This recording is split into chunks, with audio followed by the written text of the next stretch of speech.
In a style that is characteristic of President Donald Trump, today he announced on Twitter that he is getting rid of his Chief of Staff, Reince Priebus, and replacing him with retired Marine General John Kelly, who is currently the Secretary of the Department of Homeland Security. Rumors have been around Washington ever since, basically since the inauguration, that Reince Priebus, who is the former chairman of the Republican National Committee, was on his way out, that the president had lost confidence and trust in him, and Washington has been waiting for that to happen. So what happened today came as somewhat of a surprise because of all of the rumors that have been swirling for months, but still to see the tweet, as soon as the president arrived back in Washington from a trip to New York, it just sent everything into another tizzy.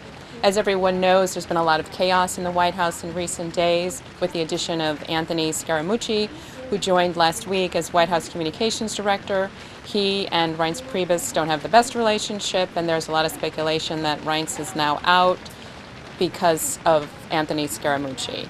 John Kelly, who is currently the Secretary of Homeland Security, is one of President Trump's favorite cabinet members. I think I can say that. The president today, and during his trip in New York City, where he went to Long Island to talk about cracking down on the MS-13 gang, praised Kelly and the job that he's doing over at the Homeland Security Department. Among some of the other reasons that he has lost the confidence of the president was the failure of the House healthcare bill back in May. You may recall that it was on the floor. They didn't have enough votes for it. It had to be pulled at the last minute.